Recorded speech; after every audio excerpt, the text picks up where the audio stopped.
Auspicia este programa ARBA, Agencia de Recaudación, Buenos Aires Provincia. En la provincia, 30 guardias de hospitales públicos ya están renovadas y equipadas y seguimos trabajando para terminarlas a todas. Si querés saber más, ingresa en gba.gov.ar/salud. Buenos Aires Provincia. Entre todos, podemos más.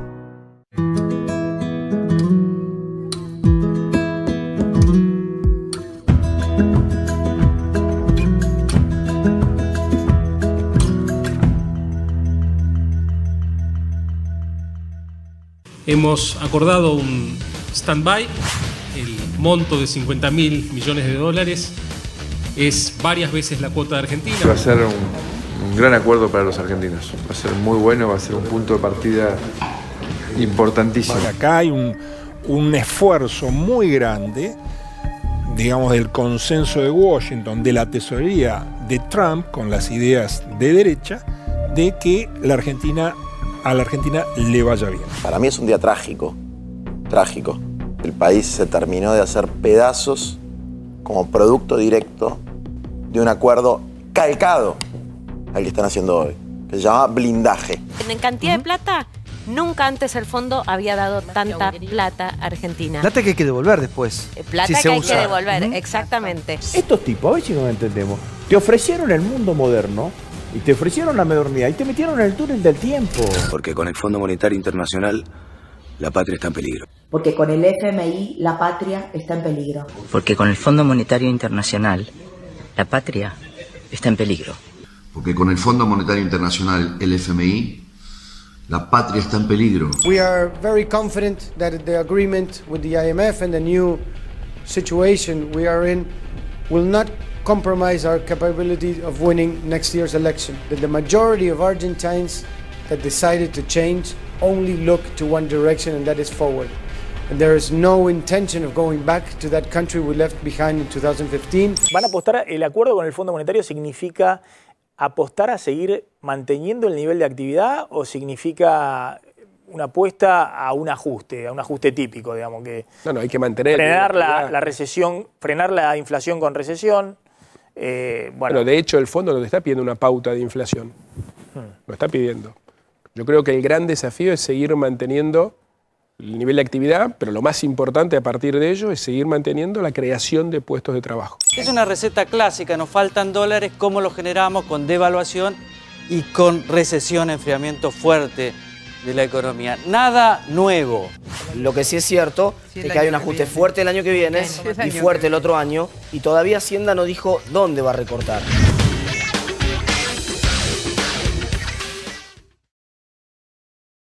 Va a trasladar a precios. El aumento de luz va a ser como 2 pizzas grandes. Lo peor ya pasó, un clásico. La inflación está bajando. Esa estuvo buena también. Y la luz en el segundo semestre, la luz al final del túnel en el segundo semestre. A todas esas hay que sumar la última que dijo Macri. El acuerdo con el FMI va a ser un gran acuerdo para los argentinos. Claro, hay que ver para qué argentinos. El aparato publicitario del gobierno se va a volver a encender y va a tratar de instalar esta idea. El acuerdo con el FMI es un gran acuerdo para los argentinos, es una oportunidad porque nos va a permitir bajar el déficit fiscal. Claro, bajar el déficit fiscal es como decir, hay que bajar la pobreza. Nadie debería estar en contra de bajar el déficit fiscal. El asunto es a qué costo, ¿sí? Y este es el problema. El aparato publicitario del gobierno, tan afecto a las mentiras, porque todas estas, el segundo semestre, lo peor ya pasó, todas estas fueron mentiras del gobierno, mentiras del aparato publicitario del gobierno que pretendieron instalarse. Algunos las dijeron por voluntarismo, otros porque pensaron que esto seguían en campaña, y total, en la campaña se puede mentir, ¿y por qué no se va a poder mentir cuando se está gobernando? Y después la otra es que algunos sabían que estaban mintiendo y mintieron a sabiendas. Yo creo que a esta altura del partido no importa. Lo que me parece que si uno trata de no quedarse dormido y que después no lo sorprenda la realidad y no lo pase por encima, lo menos que puede hacer es estar atento y decir, estos muchachos ya mintieron muchas veces en las cosas que dijeron, hay que estar atentos a ver qué es lo que viene y qué es lo que va a pasar. Yo creo que no hay que creerle al presidente cuando dice que esto va a ser un gran acuerdo para todos los argentinos. No. Los economistas, incluso economistas que han apoyado mucho el modelo Macri, el modelo de los 2 primeros años, están diciendo viene una época de sequía, una época de baja en la actividad económica, posiblemente se desate la inflación, hay que ver dónde se estabiliza el dólar y se verá. O sea que viene un periodo complicado, al menos complicado.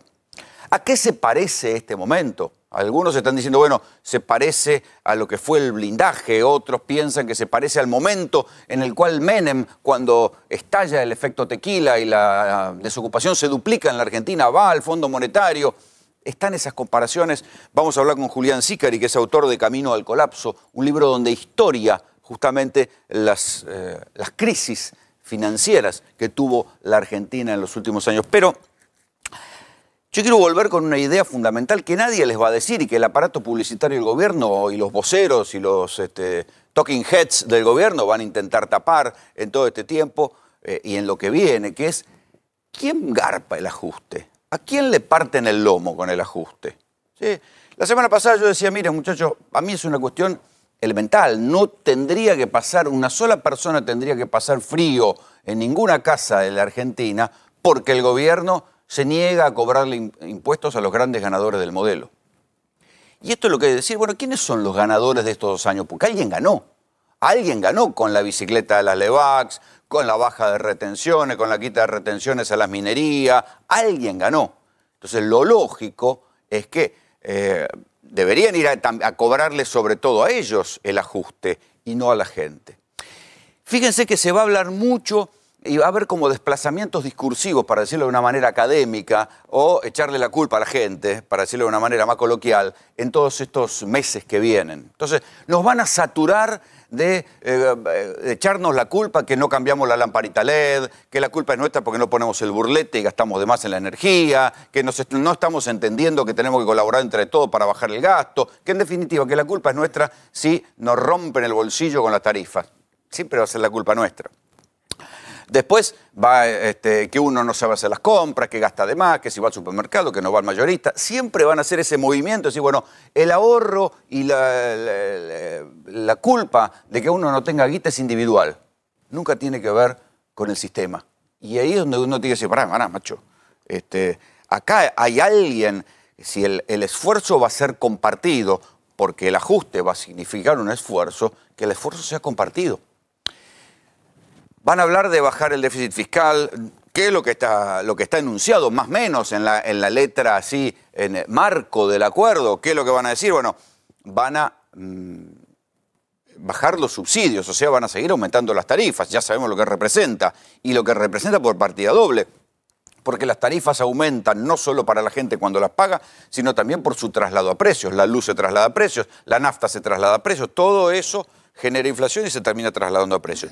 Va a bajar el gasto social, hasta donde puedan. Entonces, el acuerdo del fondo lo dice claramente. El gasto social va a bajar hasta donde pueda. Cuando vean que el 30% de pobreza estructural que hay en la Argentina desde hace varias décadas se complica y ahí tirarán unos mangos a los planes sociales para que la gente no les haga quilombo. Les estoy traduciendo lo que dice el acuerdo. Seguramente va a trascender algún documento de esos reservados que va a decir más o menos esto. La obra pública, van a bajar la obra pública. Y esto es una herramienta electoral, ¿no?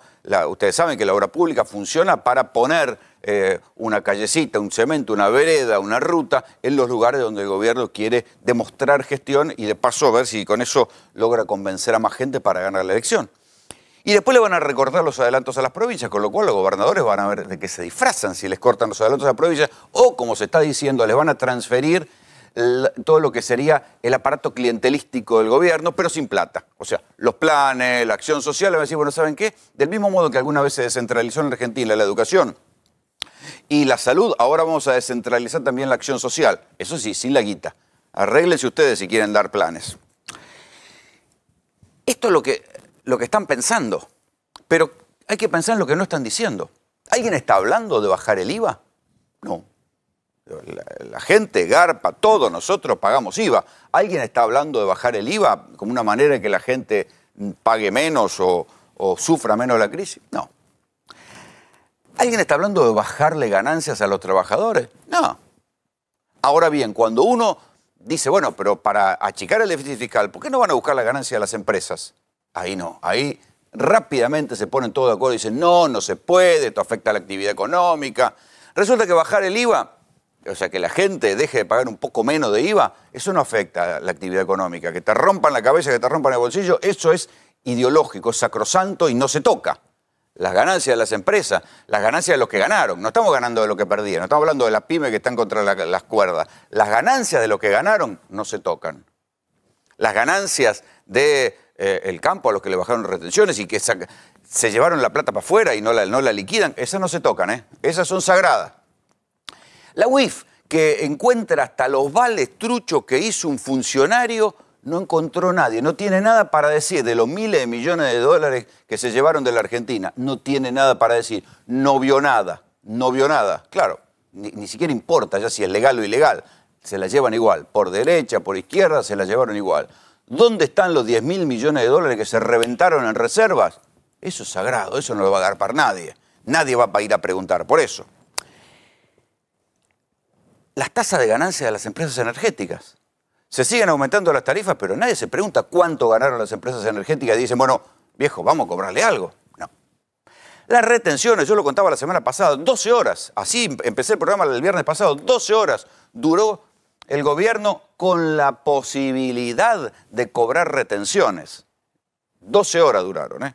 Inmediatamente, solo cuando la mesa de enlace amagó con reunirse otra vez para frenar las retenciones, rápidamente dijeron, bueno, no, nada, fue un error, nada, por ahora no está en estudio, y fueron para atrás. ¿Volverán? Porque es la única manera de tratar de cerrar el déficit fiscal.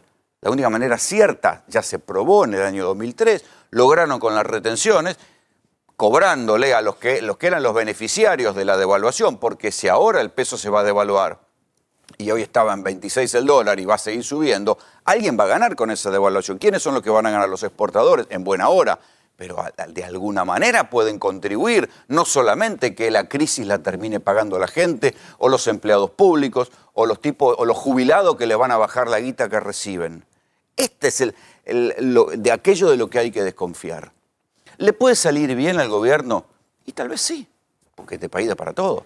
Puede ser que si baje la inflación, hasta Macri, solo con bajar la inflación, hemos visto a cada muchacho que ha ganado una elección en la Argentina, que hasta puede ganar una elección en el 2019. Sí. Pero presten la atención porque también el acuerdo del Fondo Monetario, lo dijeron hoy los tipos que negociaron, que estaban en Chile, se extiende y requiere un acuerdo político que vaya a llegar después. O sea que el próximo gobierno van a ser condicionado por el acuerdo con el Fondo Monetario Internacional. Entonces, insisto, ¿es correcto bajar el déficit fiscal? Sí, es correcto. Pero es una enunciación de una buena intención. ¿A costa de quién se va a bajar el déficit fiscal? ¿A costa de que lo pague la gente? ¿Por qué no lo pagan los ganadores de estos 2 años? Porque alguien se llevó la plata en estos 2 años. Alguien se llevó esa guita. ¿Quiénes ganaron? Los bancos, las mineras, las agropecuarias más concentradas, los fondos de inversión. Todos esos ganaron. Y fíjense que ninguno de esos va a poner un mango. La guita, el ajuste, va a caer en manos de la gente. Bienvenidos. Esto es GPS. Los motivos por los cuales hemos decidido pedir el apoyo del Fondo Monetario para nuestro programa tienen que ver con algunos sucesos, algunos externos, algunos domésticos. Desde hace algunos meses hacia aquí, las tasas de interés en Estados Unidos han comenzado a subir, el dólar comenzó a apreciarse, provocando una situación de estrés en muchas monedas emergentes, entre ellas la nuestra, el peso. Es decir, que se encareció y se volvió más escaso el financiamiento para la Argentina. A eso se ha sumado el impacto de la sequía, que nos ha restado unos 8.000 millones de dólares de ingresos de nuestras exportaciones y también algo cercano a un punto en términos de crecimiento. Y decidimos acudir al fondo en forma preventiva para evitar una crisis. Sabíamos que si esperábamos y se seguían acumulando presiones, era probable que terminásemos pidiendo el apoyo de la comunidad internacional más tarde, pero para reparar un daño que ya se hubiera producido. Creo que actuamos con muchísima responsabilidad, con muchísima premura, siempre pensando que tenemos que evitar crisis porque las crisis son las que han generado en la Argentina pobreza, destrucción de contratos y en la construcción hacia un país normal, que es en lo que estamos empeñados. Bueno, ahí tienen las explicaciones. En parte este tipo de explicaciones también forman parte del aparato de optimismo del gobierno. Hay que ver. Hoy la verdad que hay que reconocer que hoy al gobierno le salió bien, porque en un contexto donde Brasil estaba devaluando y sin los 5.000 millones de dólares que estaba poniendo el Banco Central sobre la mesa para frenar el dólar, que solamente haya aumentado 40 centavos, no es una mala noticia, pero esto es un partido largo. O sea, esto recién empieza, todavía no se conoce la letra chica del acuerdo. Julián Sicari es autor de Camino al Colapso, es historiador, es economista. ¿Cómo los argentinos llegamos al 2001? Y él ya me avisó, me dijo, ojo que esto no es un 2001. ¿Y a qué se parece entonces, Julián? Buenas noches. ¿Qué tal? Buenas noches. Cada crisis tiene sus propias particularidades, ¿no? Uno pensaba, bueno, el Rodrigazo, por ejemplo, no desembocó en un corralito, tampoco la hiper. Y la crisis del 2001 tuvo un corralito, pero no tuvo una hiper. Entonces, bueno, cada crisis tiene sus propias particularidades. Yo en este escenario... ¿Estamos en una crisis? Estamos en una crisis. Sí, eso bien, por supuesto. Empecemos por algo. No, estamos en una crisis. La pregunta es si esto va a desembocar en un colapso y qué características podría tener... ¿Crisis grande o crisis chica? Ese colapso. Yo creo que es una crisis importante en el sentido de que, por lo menos, que es lo que a uno le interesa, que la caída salarial o la distribución de los ingresos se va a ver fuertemente afectada. Esto va... sin duda va a afectar al mercado de trabajo, va a subir la desocupación, va a seguir aumentando la pobreza, van a caer los salarios, va a caer el consumo. A ver, espera, ¿cuándo va a empezar esto, Juan? No, yo pregunto, ¿lo peor ya pasó o no pasó? No, esa ya está, esa es vieja. Ya está. Escucho a Julián, estar acudiendo al Fondo Monetario Internacional muestra claramente que estamos en una crisis. Ahora, ¿ir al Fondo Monetario es la solución? Bueno, a mi entender, yo creo que el paquete que están arreglando con el fondo y las medidas que ya están, las que están anunciando y seguramente las que están por venir, incluso las que ya están presupuestadas en el presupuesto del año pasado, pues para este año, van a ser durísimas, porque uno, por ejemplo, ya están presupuestados más tarifazos para la segunda mitad del año, ¿no? Vuelve a subir la luz, el gas, el transporte, la telefonía celular. Hay un atraso. Necesariamente se van a trasladar a precios. Sí, sí. Y eso tenemos que proyectar cuánto de ese tarifazo va a ser, porque pensemos que gran parte de las tarifas están dolarizadas. Si sigue subiendo el dólar, el tarifazo va a tener que ser todavía mucho mayor para reducir. Y sigue subiendo el petróleo también, porque están claro. Sí, en este momento, sin la devaluación que probablemente venga, está calculado un atraso del 25% del petróleo.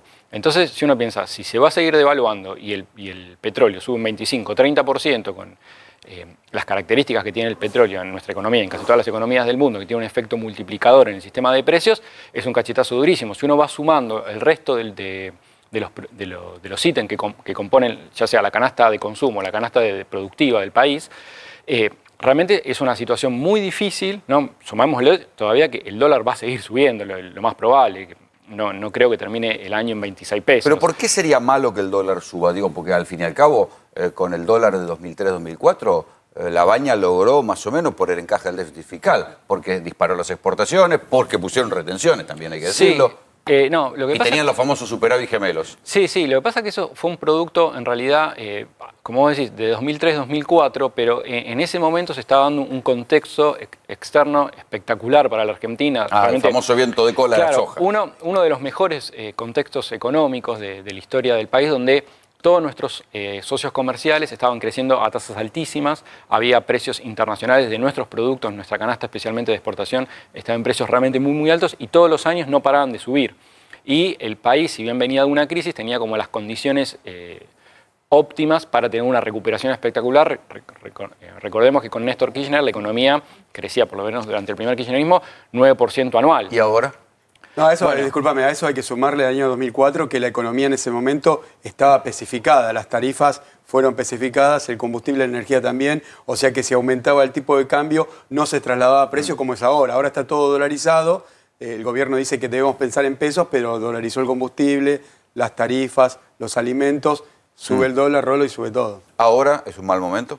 Sí, ahora es un muy mal momento, pero lo peor está por venir. Vamos a una situación realmente extremadamente dura, ya sea en términos económicos, que van a ser realmente muy catastrófica.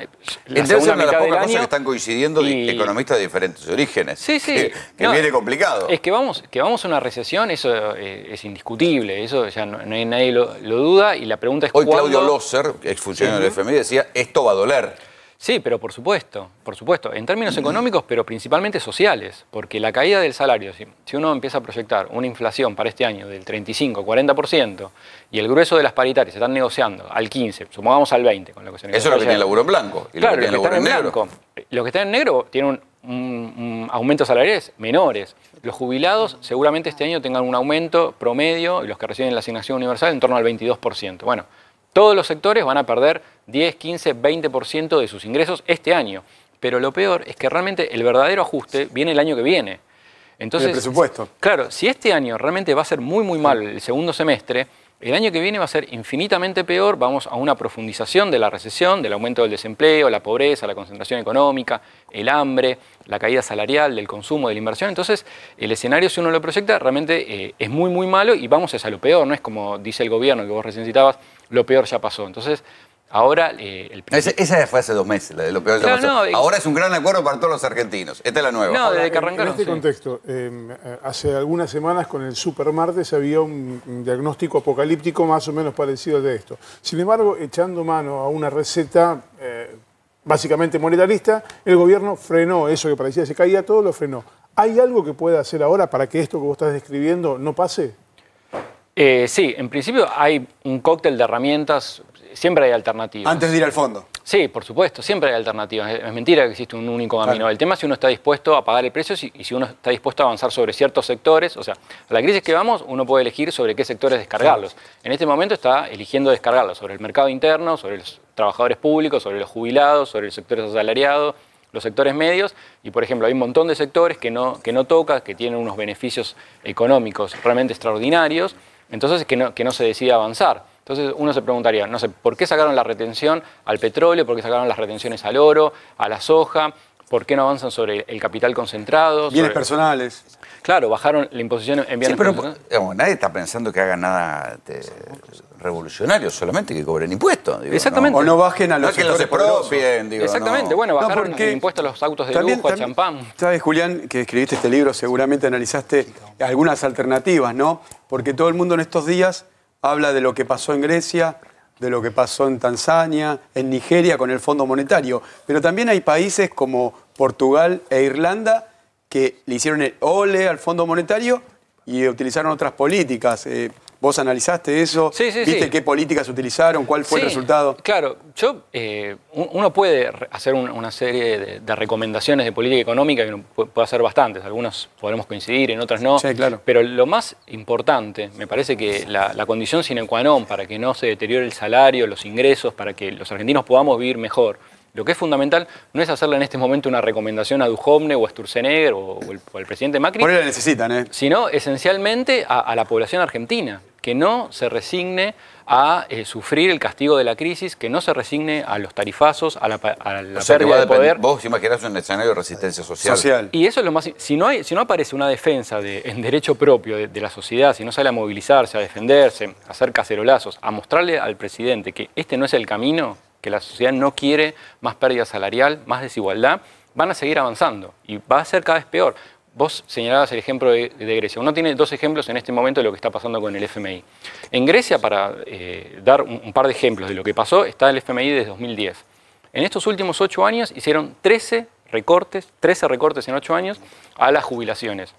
El desempleo subió... ¿Recortes a la jubilación? 13 veces en 8 años. El desempleo subió del 5% para ser jubilado en Grecia. Al 22%. Privatizaron, endeudaron el país, desregularon todo. La deuda externa se cuadriplicó. Y la actividad cayó un 30%, claro, o sea, una caída. Una sociedad no fue resultado positivo. Devastada. Bueno, y va camino a parecerse un país del tercer mundo, como nosotros. Es el camino del FMI. Mucha pobreza. Y el camino alternativo que uno puede ver, lo que está pasando actualmente... Ahí lo que hay que decir es que esos países, tienen el anclaje del euro, como la Argentina tenía el anclaje de la convertibilidad en su momento. Era como si no hubiésemos salido de la convertibilidad. Pero acá no hay. Eso no puede permitir. Insisto, no hay un camino para que vía devaluación aumenten las exportaciones y esto reactive la economía. Lo que pasa es que el efecto de devaluación para las exportaciones en Argentina suele ser bastante débil. no es que inmediatamente que uno devalúa se recuperan las exportaciones. Depende y es un del motor. mundo, depende de los compradores, claro, de la demanda. Claro. Lo central son, primero, el nivel de demanda mundial de los socios comerciales, y en este momento, bueno, Brasil está en una crisis galopante, China se está cerrando sobre el mercado interno, esencialmente Europa está en unas políticas proteccionistas que afectan muy fuerte la demanda de los productos argentinos. Entonces, uno piensa, hoy, por ejemplo, en 2016, cuando asume, fines de 2015, cuando asume el macrismo, hacen una devaluación bastante grande. Llevan el dólar de 10 pesos a 16. Bueno, las exportaciones cayeron. En este momento, las exportaciones son un 30% menos que en 2015. Entonces, no es suficiente incentivo la devaluación para... Claro, sí, porque la inflación te lo puede devorar. Claro, esa es aparte otro de... Creo que vamos a ver un poco más de las definiciones de estos muchachos. ¿Los paros de la CGT y de la CTA lo presionan a la CGT? No, la CGT... No, el paro de camioneros no. Lo que quiero también aclarar, que en el documento nos manifestamos la solidaridad con los gremios que hoy están en conflicto, alimentación, camioneros, los gremios de la FIP y la aduana, donde Perdón. Es un paro de camioneros por la paritaria de camioneros, no es un paro de la CGT. Somos solidarios con todos los gremios que están en conflicto. ¿Van a acompañar en la medida de fuerza? No, hacer un paro por una paritaria, con un objetivo de paritaria, es una cosa. Y eso es el gremio de camioneros. Ahora Planini nos dijo que no estaba desestimada la medida de fuerza todavía. Y yo tampoco la desestimé, compañero. Se levantó el paro, no se levantó el paro para nada. No, las condiciones del paro están. Las condiciones están. Hay un cuarto intermedio hasta el martes, porque el martes se reúne la CGT de nuevo con el gobierno, con los puntos que pedimos. Las condiciones del paro siguen estando objetivas y no se levantó ningún paro. ¿Decidieron un cuarto intermedio hasta el martes? Hay un cuarto intermedio hasta el martes porque el martes hay una nueva reunión con el gobierno, que no vamos a renunciar a ninguna de las luchas y por lo menos nosotros venimos planteando que claramente no se levantó ninguna medida de fuerza que venían planteando los compañeros del Triunvirato. Bueno, porque mientras se anuncia el acuerdo con el Fondo Monetario Internacional y algunos empiezan a preguntar, bueno, ¿qué va a pasar ahora? La mirada también te apuesta, ¿qué va a pasar con los gremios? ¿Qué va a pasar con la reacción al ajuste que está proponiendo el gobierno? Sergio Palazzo, titular de la Asociación Bancaria. ¿Qué van a hacer, muchachos? ¿De qué se van a disfrazar ahora? Bueno, nosotros hemos venido sosteniendo desde un primer momento críticas al gobierno y a la política del gobierno de Macri desde la Asociación Bancaria y desde la Corriente Federal, y estamos planteando la necesidad de una medida de fuerza independientemente de este decreto, la decisión presidencial de permitir... Que se reabra la paritaria. Sí, en realidad es peligroso, ¿no? Porque están dejando los dedos puestos los muchachos. Es decir, quiere decir que hay intervención del Estado en la paritaria. Si el Estado tiene que decir si se puede abrir o no una paritaria, están dando por enterado todo el mundo hoy que cuando dicen que la paritaria es libre, absolutamente mentira. Sí, pero también hay una trampa, porque dicen, bueno, pero si la empresa quiere. Sí, a ver... La realidad va a querer, decir... la realidad va a querer porque creo que ningún trabajador va a permitir que haya caída de su poder adquisitivo del salario, y la realidad va a empujar a que se reabran las paritarias y a que haya una discusión mayor en aquellos casos donde la paritaria sea exigua. Más allá de la pelea con el gobierno, ¿ustedes prevén que el escenario social se va a complicar? Sí, no tengo ninguna duda respecto a eso. Es muy sencillo. Si vos mirás lo que son los préstamos stand-by del Fondo Monetario Internacional, lo primero que te ponen es que dejes flotar libremente la moneda. Si vos dejás flotar libremente la moneda, vos tenés un dólar cerca de 30 pesos o en 30 pesos a fin de año. Lo dice cualquier economista, sea de la vertiente que sea. Un dólar en 30 pesos se traslada a precio y se traslada a tarifas. Por eso también están corrigiendo la pauta inflacionaria del año que viene. La tarifa está atada en gran parte a los precios del dólar. Pero el dólar barato también es un karma, porque te deja sin laburo. Bueno, ahí escuchaba recién cuando vos preguntabas a uno de los integrantes de la mesa si esta situación no implicaba que por mayor volumen de exportaciones, cuando vos creces 1,5 puntos en consumo, crece 1 punto el PBI. Cuando crece 1,5 puntos en exportaciones, crece el 0,15 el PBI. Quiere decir que no tiene un efecto inmediato y rápido sobre la economía estas negociaciones que se están haciendo. Yo creo que va a haber conflictividad social, esto es claro. Si hay un plan de ajuste, el 68% del presupuesto nacional va en beneficios sociales, en asignación universal, va en pago de jubilaciones, va en el pago del salario de trabajadores públicos. Está claro que van a ir a ajustar por ese lado, ¿no? Y también creo que así como se le pone un tope a los salarios y se le pretende y se presiona para que haya un tope, se presiona para que se modifique la ley previsional, no hay una presión por parte del gobierno para que no suban los precios los sectores empresarios. En tu gremio, que es un gremio de clase media, ¿hay un desencanto con los que seguramente muchos votaron al gobierno? ¿Hay un desencanto? Sí, claramente. Primero porque hay una promesa incumplida del presidente en un tema que a nosotros nos golpeaba fuertemente y nos golpea, que es el impuesto a las ganancias. Y segundo también porque claramente se ve una intromisión del Poder Ejecutivo Nacional cada vez que hay una discusión paritaria en el sector. Y encuentran hoy el sector financiero el paraguas protector para llevar adelante todo lo que quieran hacer y que no lo pudieron hacer durante 12 años, que es quitarle derecho a los trabajadores. Ahora, en esto que se plantea... Perdón, esto cuando a nosotros nos toca una paritaria, le está pasando a muchos compañeros, no es una paritaria libre entre dos sectores, son 2-1. Que lo tengamos de árbitro al gobierno es como tener a William Bush en la época de Titán en el ring. Lo que pasa es central, ¿no? Porque que el salario acompañe la inflación no es aumento de salario, no, claro. Es recomposición, es estar igual que el año pasado. O sea que si el salario... Y si hay que ganar son los bancos, o sea que a ustedes les deberían indexar automáticamente. No los agarra, pero imagino que en el resto de los gremios que tienen que discutir la renovación de la paritaria, la reapertura de la paritaria, con un mercado interno deprimido, los dadores de empleo no tienen un margen de ganancia como para aumentar sueldos, que parece ser la única variable que el gobierno contempla como para ajustar. Entonces, es una cuenta de suma cero. Ustedes van a reclamar por un incremento, pero a quienes van a reclamar tampoco tienen un incremento ellos en las ventas, el incremento en la ganancia como para poder... Salvo los bancos. Salvo los bancos, por eso. Sí, hay que ver otras actividades. Creo que a los agroexportadores tampoco le va mal, me parece, y podrían tener un gesto en ese sentido. Las petroleras tampoco. A las petroleras no le va mal. Y si vos tenés la referencia que el Estado dejó por voluntad propia de percibir recursos cuando disminuye progresivamente las retenciones sobre las hojas, sobre los granos, los impuestos sobre la minera, vos decís, bueno, bajaron el precio porque tienen una tasa impositiva menor, no bajaron ni 50 centavos una lata de grano. Vos decís, generaron empleo. No, el empleo que se generó fue el normal y habitual. Vos decís, generaron inversiones. No, las inversiones son exactamente las mismas o menores. Entonces no hubo una imposición del Estado de te bajo retenciones, dejo de percibir, pero vos paralelamente, sector empresario, me generás empleo, me generás inversión y me bajás los precios. Ahora, Julián recién decía que hay convocaba poco menos que a una movilización popular, cacerolazos y demás. Hace algunas semanas metieron casi 1 millón de personas en contra del Fondo Monetario. Y hoy no se le movió un pelo. Bueno, mirá, fíjate, ahí das en la tecla con algo que es fundamental, ¿no? Este gobierno le importa un pito. 2 millones de personas han transitado las calles de Buenos Aires y del interior de la República Argentina durante este tiempo. Maestros, portuarios, el 25 de mayo, etcétera, etcétera.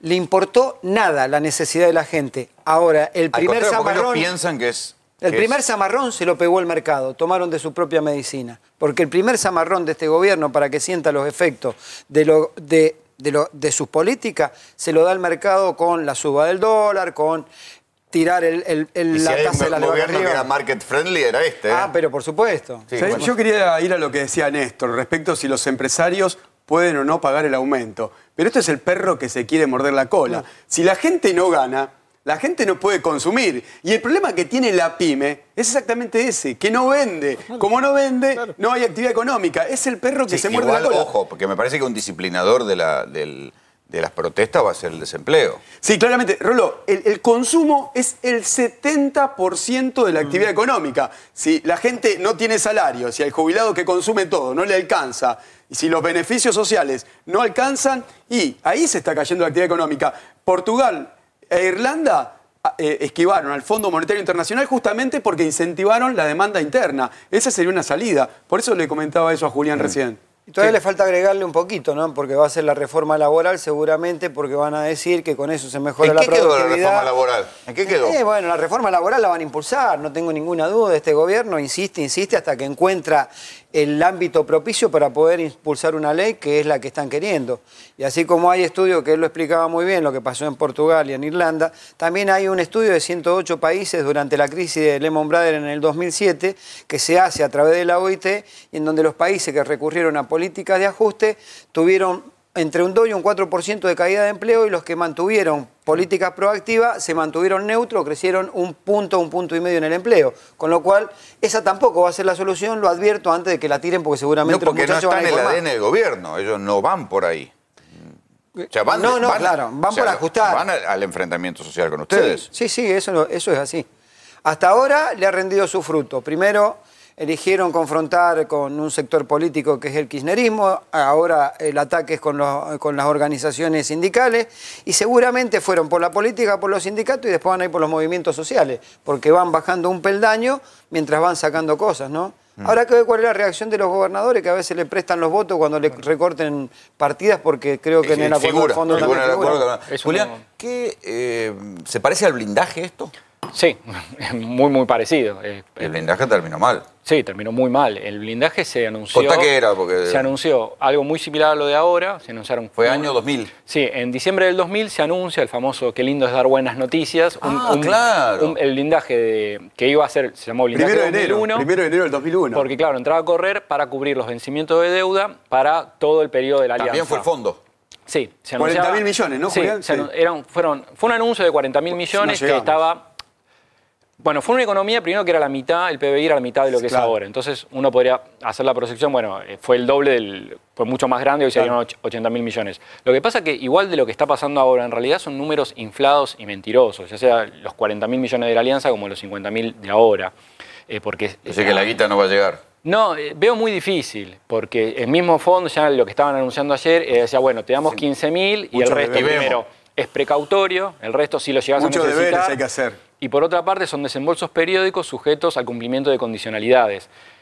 Aparte de los 50.000 millones en 3 años, uno podría hacer más o menos. Se tendrían que dar 17.000 por año. Volvemos al caso del blindaje. ¿Por qué se cayó tan rápido? Porque si lo anunció el 1 de enero del 2001, en diciembre estalló. No, se ve que no, el blindaje se cayó nomás en febrero o marzo. Sí, sí. Se cayó y después, ahí, discúlpame, ¿no, Julián? Después del blindaje vino el mega canje. Sí. Y después, esto es terrible. El mega canje era privado, el negocio de los bancos. Claro, y después el déficit cero. Y después el salvataje. Claro, y después el zapataje que no se dio. Yo me había olvidado todas esas. No, porque ¿qué pasa?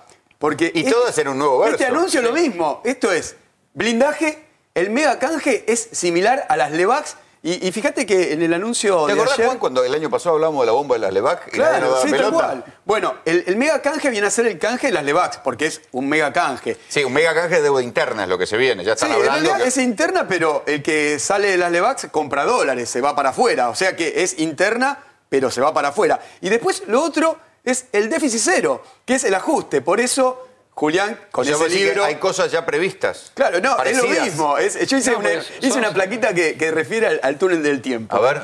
No, ahí le dije recién a Facu que ponga... Ahí está la plaquita, mirá.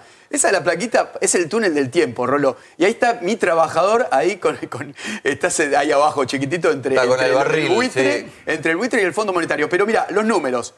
Argentina tomó de deuda en estos 2 años 103.000 millones de dólares.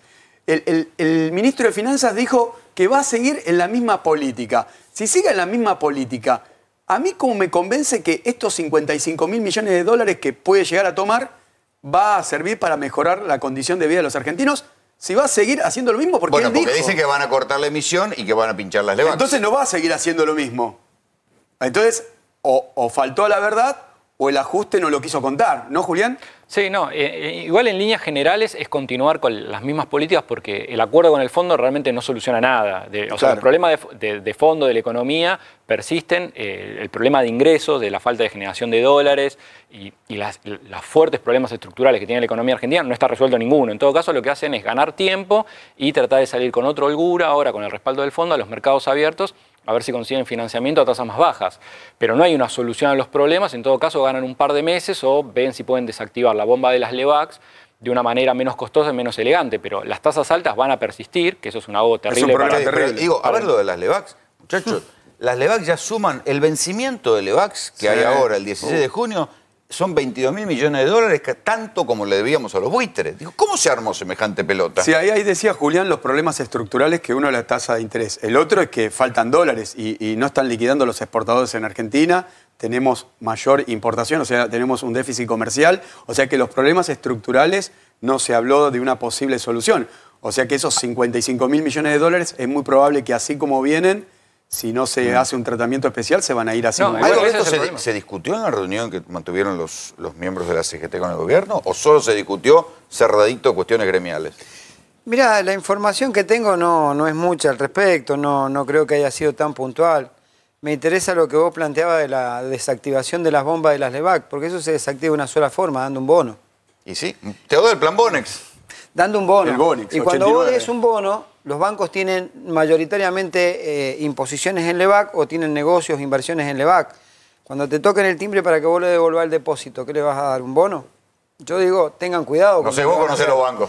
Por eso lo estoy diciendo, tengan cuidado con lo que van a hacer. ¿Por qué? Porque si el banco que invirtió en LEVAC, no fue una capitalización del banco que dijo el dueño del banco, saco de la mía, pongo, voy y compro LEVAC. Tomó la de los ahorristas. Y la de los ahorristas es la que le van a dar en bonos y en títulos. Y cuando vos te pidan el depósito, ¿vos qué le vas a dar si no tenés la plata y tenés bono? Sí, o sea, parece el camino un corralito. La realidad, la esencia... Un camino en una corrida bancaria. Yo lo que estoy diciendo es tengan cuidado con lo que van a hacer con las LEVAC, porque poner un bono significa que los bancos que compraron LEVAC no van a tener... O sea que los bancos están calzados en LEVACs. Sí. Y cuando le den un bono se van a dar vuelta y le van a decir a la gorrista dunga dunga. En la última negociación de 600 y pico mil millones de LEVAC habían 282.000 que eran de bancos. Sí, sí, la mitad de eso, sí, bueno, intervino el ANSES, que es la famosa plata de los jubilados, que se la están patinando en LEVACs. Y otra parte importante, que fue una irresponsabilidad fiscal, bancaria, a todo nivel, que fue bajar los encajes, lo que estabas comentando, a los bancos, dejarlos en cero, porque, ¿qué pasa? En cualquier economía del mundo, cuando uno hace un depósito, el banco está obligado a retener una parte. Por si te la vienen a reclamar. Los encajes, ¿no? Por motivos prudenciales, por si te la vienen a reclamar. Bueno, todo lo que estaba retenido por motivos prudenciales, los encajes bancarios, el gobierno los liberó. Les dijo a los bancos, ahora pueden usar la plata. ¿Por qué? Porque esto lo hizo el Supermartes, para forzarlos a que no te pagaban nada por esos depósitos y ahora te pasan a pagar 40%. Fue un negocio espectacular para los bancos.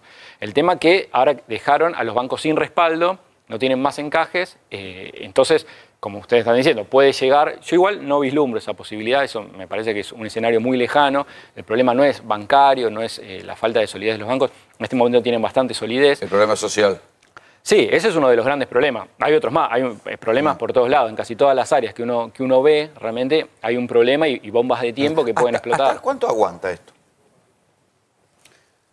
Depende de la velocidad a la que vaya la degradación social de las condiciones de vida de los argentinos. Y yo creo que va rápidamente eso, ¿no? Porque la caída del poder adquisitivo del salario, la improbabilidad de pagar servicios públicos que subieron el 1.600%, la falta de actividad que ustedes denunciaban y particularmente en las pymes. ¿No hay algo que no estamos viendo y esto tiene un as en la manga como para zafar? Bueno, eso es lo que más preocupa, que parece que todo está apostado al acuerdo con el fondo. Es muy parecido, yo coincido con lo que dice el economista, es muy parecido al blindaje. De la Rúa apostó todo al blindaje. Qué bueno que es dar buena noticia. Y no pudo dar una buena noticia y terminó mal. Y terminó... Yo no digo que este gobierno vaya a terminar mal y no aspiro a que termine mal. Creo que todo tiene un proceso que hay que respetar, que tiene que ver con las elecciones, que tiene que ser democrático. Lo que veo es que es un gobierno que uno pone quinta y otro pone el freno de mano. Porque te salen a decir que por un lado que te van a dar préstamo a la producción, a las pymes, entre el 5 y el 7% te lo dice el Banco Provincia, lo va a hacer el Banco Nación, y por otro lado el propio central o los propios bancos colocan el LEVAC al 40%. Ergo, también prestenle atención a lo que va a pasar con la banca pública, porque los que van a dar esos préstamos entre el 5, el 7, el 9, es la banca pública, no la banca privada, y por otro lado estás pagando una tasa del 30% de plazo fijo. Entonces, ¿quién te cubre esa brecha? Muchachos, muchas gracias por venir. Un placer. Gracias. Ahora les voy a contar la historia de un intendente.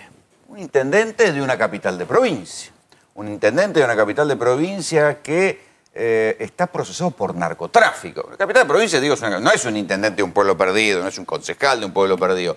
Es un intendente radical de una capital de provincia que está procesado por narcotráfico y que le detuvieron a una funcionaria de seguridad y a uno de sus concejales de confianza. No es que está procesado por narcotráfico por algo remoto. Uno de sus punteros, y acá la cosa se empieza a poner más interesante, casi estructural de los mitos urbanos de la Argentina.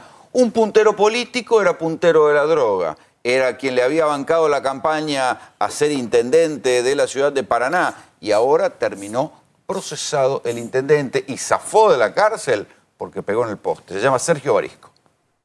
La ciudad y sus habitantes necesitan salir del atraso y la postergación. Esto es posible porque la ciudad no se construye con pensamiento y conceptos hegemónicos y autoritarios. Se construye buscando consensos sociales, aún en el disenso. Sabemos que tenemos un enorme legado que hacer crecer y que cuidar. Y lo vamos a hacer con 4 principios básicos. En primer lugar, la más absoluta honestidad en el manejo de la cosa pública. Y seremos implacables ante cualquier hecho que atente contra el patrimonio público, porque sabemos que por encima de la política está la ética. En segundo lugar, la transparencia, que cada vecino pueda saber de qué se trata, que tenga acceso desde dónde se gasta cada peso hasta dónde está trabajando la cuadrilla municipal. Y en tercer lugar, el principio de la participación. Convocamos a todos, a los que piensan como nosotros y a los que no, en el convencimiento que la pluralidad enriquece el conocimiento y aporta una mejor solución a los problemas comunes. No somos de los que creen que es el fin de las ideologías, muy por el contrario, creemos que al mundo lo mueven las ideas, no el dinero. Y por eso, el nuevo plan estratégico, la creación de la Carta Orgánica de la ciudad para concretar la autonomía por la que se viene luchando desde hace más de un siglo, necesita la participación de todos los partidos políticos. La democracia está en deuda en muchas temáticas con nuestros vecinos. Este es el compromiso, lo convoco a todos porque Paraná todavía sigue siendo el sueño de nuestros fundadores. Esta vieja capital de la Confederación reclama nuestros mejores esfuerzos. Muchas gracias a todos. Qué lindos son los contrastes. Este señor que hablaba así como un patriarca de la democracia, prometiendo y prometiendo y prometiendo, está procesado por narcotráfico. No está procesado porque se quedó con un vuelto, curró con una licitación, favoreció a un amigo. Está procesado por narcotráfico. La historia, más o menos, es la siguiente. Había un puntero radical, porque esta es la otra cosa interesante. Siempre se vinculó a las causas por narcotráfico, siempre terminaban vinculados en el mito los gobernadores justicialistas, a veces algunos intendentes y concejales de justicialismo en algunas provincias. En este caso es un intendente radical el que no está preso de milagro, de milagro. Sergio Barisco, entonces, intendente radical de Paraná, tenía por puntero a un muchacho llamado Daniel Celis, el Tavi Celis.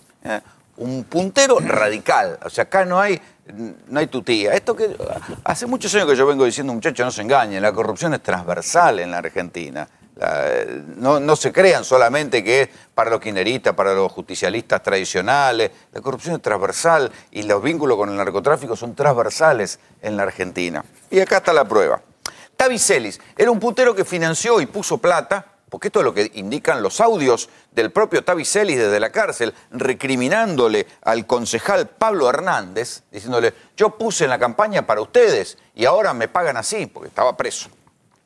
Tavi Celis puso plata en la campaña de Barisco. Finalmente después termina preso por un intento de asalto. Se ve que el muchacho no le hacía asco a ningún rubro, ¿no? Va preso por un intento de asalto, pero después se descubre que también había una avioneta donde bajaba marihuana. Esa avioneta, según algunas denuncias periodísticas, estaba siendo descargada por empleados municipales que el propio puntero Tavi Celis había metido a trabajar con el aval de Barisco. Bueno, Tavi Celis está preso. Desde la cárcel seguía manejando, o se había pasado del negocio de la marihuana al negocio de la cocaína, y lo manejaba con su novia, con su pareja. El juez se aviva de esto, el propio abogado le decía, según las escuchas, che, viejo, dejá de hablar por teléfono, hay cosas que no tenés que hablar por teléfono, pero parece que Tavi Celis estaba muy confiado que cambiando los chips del teléfono él podía hablar y hablar por teléfono. Allanaron la cárcel, engancharon los teléfonos, allanaron la casa de su novia, y en la casa de su novia apareció un cuadernito muy complicado donde figuraban cantidad de cocaínas, cantidad de dinero y nombres de políticos, entre ellos el propio intendente. El juez está investigando, escuchen esta hipótesis, todavía la está investigando, hay que ver si la puede probar.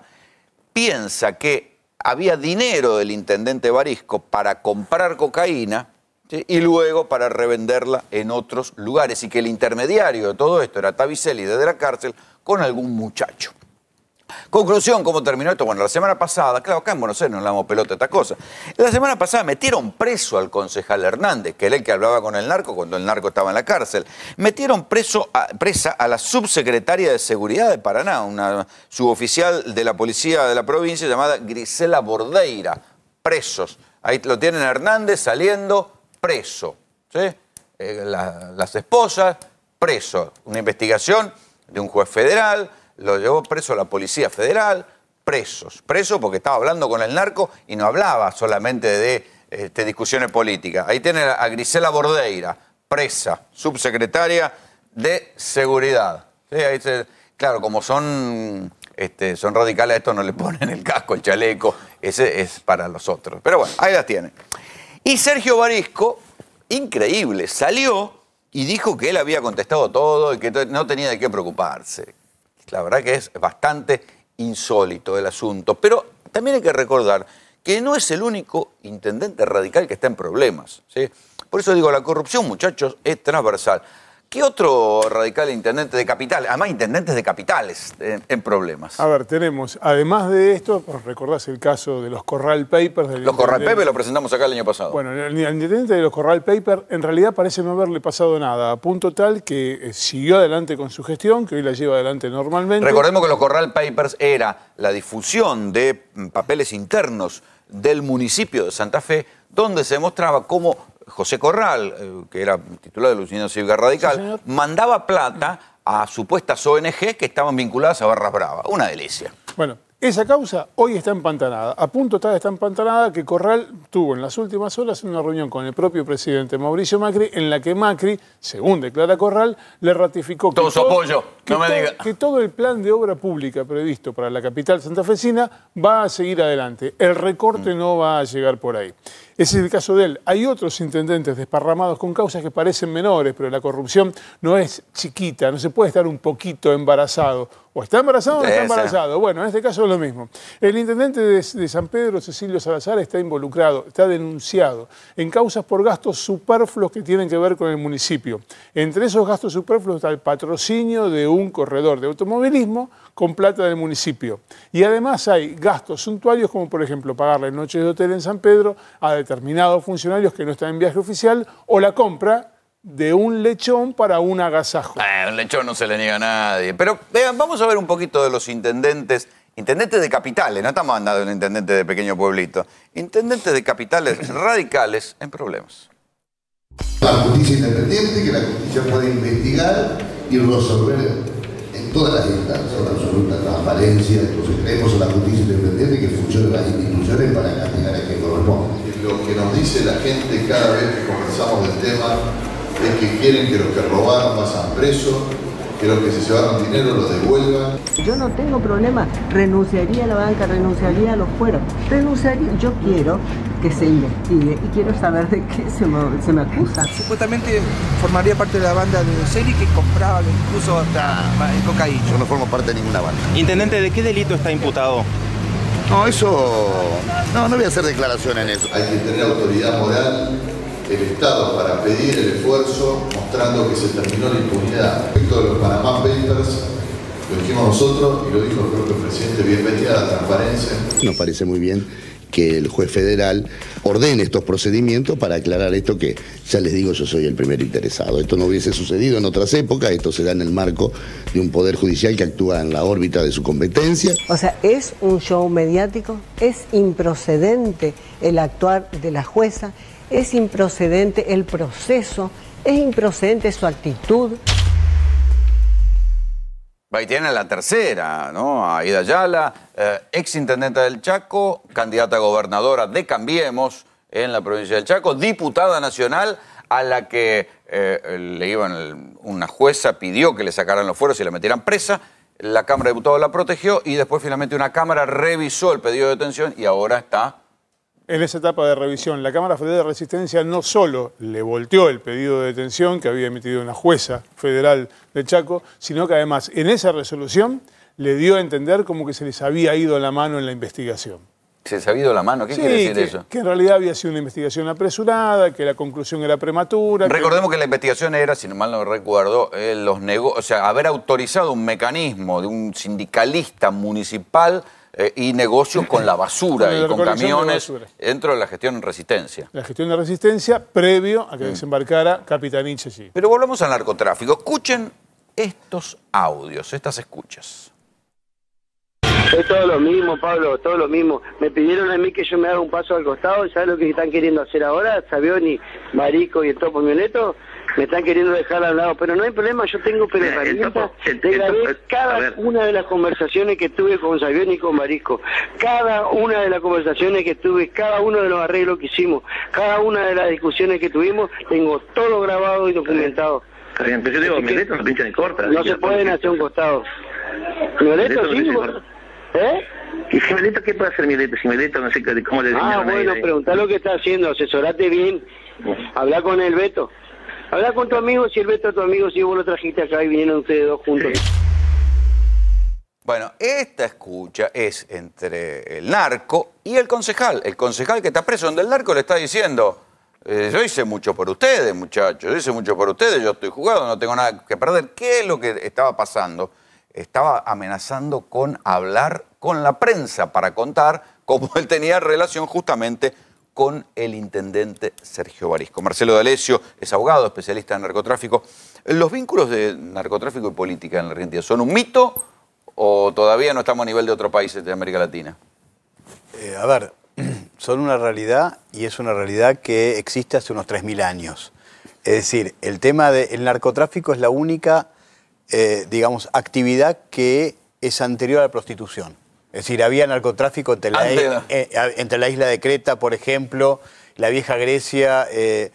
Puedo contarte anécdotas de hace 2.000 años y hace 1.500 años, sin entrar en la famosa guerra del opio de 1848, donde China pierde la isla de Hong Kong. Sí, el problema de Argentina no es, básicamente, no pasa por el lado de la oferta, pasa por el lado de la demanda. Es decir, Argentina es un país que tiene, de los últimos 15 años, tuvo un crecimiento cuadrático exponencial del consumo.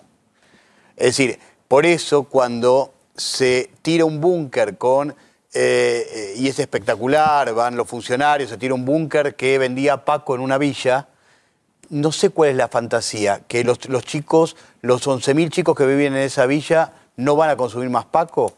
Esos chicos, si no existiese más el Paco, vuelven al Tolueno. Es decir, lamentablemente que haya Paco implica sí solo sí que hay cocinas. Por eso tanto negocio el menudeo y por eso hay tanta pelea en el menudeo. Porque en realidad no existe... Porque este Tavi lo que se dedicaba era el menudeo. En realidad... El detalle interesante es que había hecho un sistema por el cual repartía la marihuana en camiones de basura. O sea, tenía empleados municipales metidos y repartía la marihuana con los camiones de basura. Era marihuana. En particular, esa marihuana es marihuana que vale 1.200 pesos una vez lo hablamos, que vale 1.200 pesos en Paraguay. Es lo que se llama marihuana al 25% prensada, que es la marihuana de los pobres. Es cogollos, que es lo que se fuman, que son las hembras, tiene machos, tiene raíces, tiene semillas, tiene orina humana, tiene medio punto de whisky y un punto y medio de miel para ser prensada. Esa marihuana que vale 1.200 kilos en Paraguay, vale 1.500 pesos, vale 1.200 pesos en Paraguay, vale 1.500 pesos puesto en costa argentina, 2.800 pesos puesto en la Ruta 11, 7.200 pesos puesto en Rosario o en Buenos Aires. Y al menudeo multiplica. Y de ahí volvía, era un revolving en realidad, como no tenía, era un non-stop el vuelo, volvía a Paraná a 9.200 pesos por kilo que después iba al menudeo. Si vos me preguntabas sobre el tema que estaban hablando recién. El problema es, primero, el 95% de los chicos que consumen esa marihuana no se consideran adictos. Es decir, el 95% de los chicos que hoy consumen cannabis te explican que están fumando algo más sano que fumar un Marlboro o no sé cuál será de la competencia, pero digo, no quiero mencionar uno de más, en particular eso uno de eso, y te explican eso. ¿Por qué? Porque hay una ausencia comunicacional del Estado donde vos claramente pero ves... Hace poco la CDRNA publicó una estadística que decía de la gente que consume marihuana, el 16% considera que tiene problemas. 16%. Está bien. Estadística oficial, es lo que hay. Está bien, la estadística oficial dice que son 40.000 chicos que consumen Paco y nuestras estadísticas internacionales dicen que son 140.000 chicos que consumen Paco. Mierda. A lo cual son 3 canchas de fútbol de chicos que tienen que gastar, hoy están consumiendo 600 pesos por día necesitan una cantidad de dosis, porque ni siquiera es el Paco de la década del 90, es el Paco resultante de la... para que ustedes entiendan, cuando yo tengo 1 kilo de cocaína, lo formo con el 45% de pasta base. La cocaína sintética se forma con el 10%, el 12% de pasta base. La resultante de esa cocción es el Paco, lo que se llama el Paco sintético. Eso es lo que están fumando los chicos en Argentina. No es el crack americano o no es lo que conocíamos como Paco hace 10 años atrás. Es una sustancia que tarda 5 segundos y medio en llegar al cerebro, a lo cual tiene una disforia mucho más importante, a lo cual necesitan 12, 15 dosis por día. A lo cual tenemos una bomba de tiempo. Es la muerte nuestra de cada día que agarramos el diario. Es un chico que tiene que salir a matar antes de matarse. Ahora, 600 pesos por día cada chico, multiplicado por 140.000 chicos, es una cantidad de plata enorme. ¿Dónde está bien, pero encima lo más gracioso, lo más triste, perdón, lo más gracioso, es que en Colombia, porque ahora están intentando replicar algún tipo de suerte de receta de Colombia. La receta en Colombia se aplicaba en 1996, donde el gobierno va camino a replicar. Donde se decapitaba a la persona que jorobaba o no acataba esto con los bolivianos, con la FARC, no importa, con los acuerdos que sean. Es más o menos como intentar mandar un WhatsApp con un StarTAC. ¿Vos decís que el gobierno argentino va camino a copiar un plan colombiano? No, está copiando, la receta que están comprando empaquetada es un plan colombiano. ¿Y en qué consiste ese plan? Que básicamente es cercar las villas y poner reglas claras.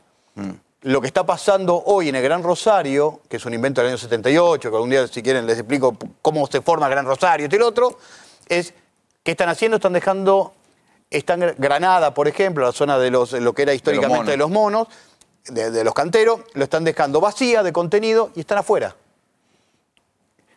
A lo cual, insisto, el problema, lo que está faltando en Argentina es un master plan. A ver, primero, si tengo un 20% de chicos que consumen, tengo un 80% que no lo hacen. Bien, ¿cómo hago para que ese 80% de chicos que nunca probaron droga no entren? Porque si no, en el peor de los casos, estoy hablando de una puerta giratoria. Lo que vos estás diciendo es peor la cuestión del consumo interno de drogas que la cuestión del narcotráfico que pasa, de los colombianos, los mexicanos que pasan por acá. Es que en general es mucho más espectacular hablar, si quieren les cuento los detalles de bobinas blancas, de cómo se hizo la investigación, de cómo llegamos, si quieren les explico cómo entró esa cocaína y salió esa cocaína a través de un arquitecto, les explico cómo es Coronar y ya lo hemos hablado acá. Esa cocaína en particular no me generó Paco. ¿Es un ilícito? Sí. ¿Está penado por la 23737? Sí. ¿Tienen que ir presos? Esa es la famosa droga sí. de tránsito. No es francamente lo que más me preocupa en este momento. No es lo que más me preocupa, ni los fideicomisos armados en barrios privados donde cada uno le pagan 2,5 o 3-1 a 90 días, personas que nunca tocaron droga, pero están formando fideicomisos. ¿Están haciendo una vaquita para...? Claro, son fideicomisos que están pagando 3... Qué moderno, Espósito. Fideicomiso para la merca, mirá. El underwriter, en este caso, es decir, el suscriptor, sería lo que se llama el organizador. El organizador tiene un arquitecto, son roles, y en general el organizador es el que se la juega, que se llama plata o diario, porque quiere decir, o sale en el diario que lo capturaron, o está muerto, o que te traiga la plata. Y eso es el riesgo justamente del coronador, el que entrega la droga o sea, que recauda guita limpia o guita negra. Y la tiene que devolver. Y es ahí donde están atravesando transversalmente a la provincia de Entre Ríos. El problema de Entre Ríos no es... Bueno, particularmente acá pasó una cosa casi caricaturesca de un puntero detenido reclamando la suya. A ver, es casi una caricatura.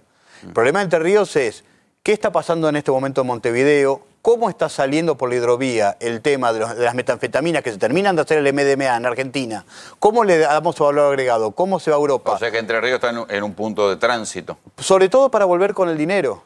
Embarcaciones, motos de agua, autos que vienen como importación transitoria, entre otras cosas. Lo tengo en línea Daniel Enz, es periodista entrerriano, director de análisis digital, que acaba de publicar un libro justamente sobre el narcotráfico en la zona del litoral, que se llama Cenizas del Narco. Daniel Graña te habla, ¿cómo te va tanto tiempo? ¿Qué tal, Rolando? ¿Cómo estás? Bien. Contanos un poco de Barisco. ¿Cómo anda Barisco? Bien, hizo un acto ahora que terminó a las 9:15 de la noche, había convocado a la militancia para dar algún tipo de explicaciones. ¿Y da explicaciones o solo...? Algún tipo, no sé. Pero porque es difícil estar acusado de narcotráfico, ¿eh?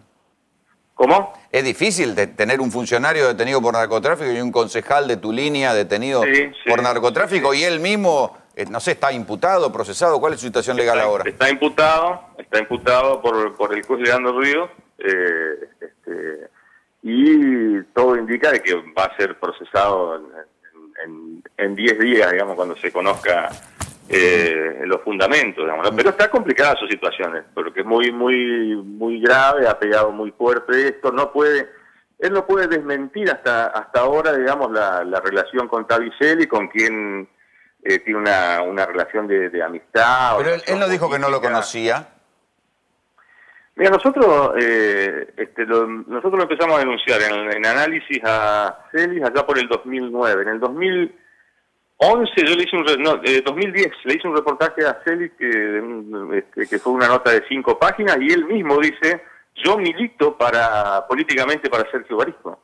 Así que no puedo decir que no lo conocía, caminó las calles en la campaña del 2011. ¿Puso plata el narco en la campaña de Barisco? Puso plata, todo indica que aportó cerca de 5 millones de pesos en la campaña. Y con la obligación a Barisco de que si llegaba al poder, le daba lugares a su gente. Hoy por hoy se están estudiando 150 contratos que les dio Barisco a la gente de Celis, en la municipalidad. ¿Qué hay de eso que...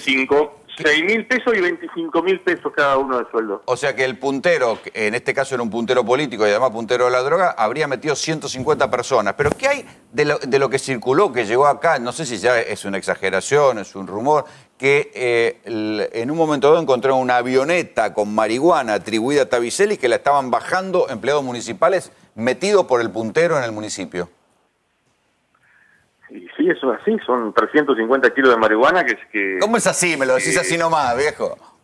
Sí, pero si esas personas, o sea, hay 22 detenidos, de los cuales 20 trabajaban en la municipalidad, que eran parte del acuerdo de ingreso con Barisco. Por eso te digo, son 150 tipos que entraron. Y hay hoy ¿Y 20 eran empleados municipales? ¿Cómo? ¿Y 20 eran empleados municipales? Sí, hoy debe tener, de la estructura de Celis, debe haber como 30 empleados municipales en la unidad penal de Paraná, presos por el narcotráfico. A ver, otra. Es muy grave todo lo que ha pasado, digamos, o sea, porque se pone a sumar, digamos, estamos hablando de sueldos de 6.000 a 25.000, tomemos la media de 15.000 y en 2 años son 54 palos. Que le pagaban a tipos que estaban bajando marihuana de una avioneta. Digo, ¿y qué hay de esto que llegó acá también, de que utilizaban la flota de camiones de la basura para repartir la marihuana? Y esa es la denuncia original que nosotros hicimos en mayo del 2016, por el cual el juez abrió la causa y por lo cual llegó hasta acá, digamos. O sea, nosotros denunciamos que habían entrado ya en los primeros 6 meses cerca de 40 personas ligadas a Celis, al municipio, y que utilizaban la estructura principal de la ciudad, que se llama Unidad Ejecutora 2, donde puso varios funcionarios Celis, los camiones de recolección de residuos para el traslado de marihuana. Ahora, es en Breaking Bad es muy grave todo. Es Breaking Bad de su desarrollo, Es muy grave. Es muy grave todo y Barisco no puede decir no conozco, no me enteré, porque los contratos los firmó él. La relación con Tavicelli es muy conocida acá en la ciudad, digamos, no puede decir desconozco todo. ¿Por qué hay tanto silencio de la clase política? Porque digo, ni siquiera los justicialistas están hablando de esto. El tema es que el justicialismo no habla, entiendo porque, y en especial el urribarrismo, recordad que han tenido muchas vinculaciones con gente del narcotráfico. En su momento, recordá el chofer oficial de Sergio Uribarri, que de la gobernación, que lo encontraron con 20 kilos de cocaína. Eso fue en el 2014, si mal no recuerdo. Cada uno tiene su cocaína en el placar, digamos. Claro, que lo condenaron a 6 años hace un mes y medio. A su vez, otro de los jefes de narcotráfico, Petaco Barrientos, que está preso, que es el jefe de la barra de patronato, que tenía muy serios acuerdos con Uribarri y fundamentalmente con su hijo, el ex ministro de gobierno Mauro Uribarri, que lo renunciaron hace 6 meses más o menos, y por eso no hablan. No hablan porque no quieren que desde Cambiemos le recuerden la historia esa, digamos, ¿no? Entonces es un silencio de que cada uno tiene su leyenda negra. Claro. Por eso lo más jugado que dice la gente de Cambiemos sobre la situación de Barisco es bueno, dejemos que la justicia trabaje, y lo más jugado desde el justicialismo hacia Barisco podría pedir un mes de licencia. Daniel, buenas noches. En las redes sociales, concretamente en el Twitter de Barisco, aparece un video en el que él está el día 29 de mayo en una reunión junto con otros intendentes con el presidente Mauricio Macri. ¿La imputación contra Barisco, la sospecha contra Barisco, es anterior o posterior al 29 de mayo? No, es anterior, es anterior. O sea que Macri lo recibió aún cuando ya había una sospecha fundada de que este muchacho podía tener problemas judiciales. Sí, porque además no desconocía a Macri, o sea, había un seguimiento muy pormenorizado del propio ministro del Interior, Rogelio Frigerio, que llega ante Ríos muy seguido. Claro, no, Frigerio se dice que quiere ser candidato a gobernador de Entre Ríos para el 2019. Sí. O sea que no podía desconocer esto. No, obviamente, y entiendo que en su momento, el año pasado, le advirtieron seriamente a Barisco, le dijeron, desprendete de toda esta gente porque van a pasar cosas que nos va a dañar a todos. Y de hecho pasó, Barisco no se desprendió de nadie, obviamente. A ver, Daniel, quédate ahí en línea porque vamos a mostrar justamente el video de Barisco con el presidente Macri. Recién salgo de la Casa Rosada, me reunión con el presidente, donde nos aseguró que se va a acentuar las políticas sociales y se va a continuar la obra pública, que es lo más importante para nosotros. Ahí lo tienen, a Barisco saliendo, diciendo que había estado reunido con el presidente Macri y que le van a continuar la obra pública. Daniel, ¿qué pasaría si Tavicelis hablara? Y creo que Barisco no aguantaría más de 10 minutos al frente del municipio. O sea que lo acorralaría para la renuncia, decís vos. Y yo creo que sí. ¿Qué es de cierto que el tipo estaba en alguno de los audios amenaza con hablar, amenaza con dar una entrevista y hablar? Hay algo así, sí, hay algo así. De hecho sé que me parece que la gente de C5N llegó varias veces hasta la cárcel de Federal, donde se encuentra preso Celis, o sea que está acá a 200 kilómetros más o menos, y Celis o sea, los hacía ir y después les mandaba el mensaje a Barisco diciendo, están en la puerta, hablo, y aparecía plata evidentemente, y no hablaba, digamos, porque o sea, todo, digamos... estaba negociando su palabra, digamos. Exactamente, sí. Daniel... O sea, a Celis le entran algo así entre 200.000 y 300.000 pesos mensuales, digamos, del municipio, digamos, ¿Todavía? Como parte del silencio. O sea, vos querés decir que todavía le están poniendo de 200 y 300 lucas para que no hable. Y capaz que ahora le estén poniendo un poco menos, digamos. Pero ese era el promedio de ingreso, digamos, ¿no? Contanos un poco qué fue lo que encontraron cuando allanaron la casa de la novia de Tavicelis. ¿Cómo era ese cuaderno famoso del cual tanto se habló? Se encontraron con una escena, digamos, estaba ella, porque la Policía Federal ingresó hasta el quincho que estaba en el fondo, estaba ella, Luciana Lemos, con otras 3 personas y le estaba entregando la venta de kilos de cocaína. Y ahí aparecen dos cuadernos donde en uno de ellos aparece que la forma de comercialización, digamos. Entonces en una parte dice Barisco, 1 kilo, 160.000 pesos. ¿Y es real, es posible eso, que hayan puesto hasta el nombre del intendente? ¿Pueden ser tan boludos? No, porque ponían todos los nombres. Estaba el de Barisco, estaba el de la Bordeira, la funcionaria que está presa, estaba el del concejal Hernández que está preso, estaba mencionado también otro concejal, que es un concejal del PRO, Emanuel Gainza, más otras 2. Y iban indicando cuánto compraba cada uno. Eso es lo que está investigando el juez. O sea, hoy por hoy el juez está la investigación del juez está focalizada en la compra de cocaína la parte del esquema político con fondos municipales. Compraban cocaína con fondos municipales, pero estamos en un nivel de delirio importante, Daniel. Eso es lo que está investigando el juez. Sí, Marcelo. ¿Qué tal? Muy buenas noches, Daniel, ¿cómo le va? ¿Qué tal? Bien, dos preguntas. La primera, ¿usted sabe si a este puntero político tiene algún tipo de protección? ¿Cuál de ellos? Tavis, ¿no? Tavis Ellis. Tavis Ellis. Si tiene algún tipo de protección especial o está monitoreado, digo, porque lo más... Está bien, pero la pregunta concretamente es que lo más habitual que pasa en estos casos es que lo invitan a la reflexión y termina suicidado. Entonces la pregunta del millón es, digo, para prever eso, ¿usted sabe si se han tomado las medidas correspondientes?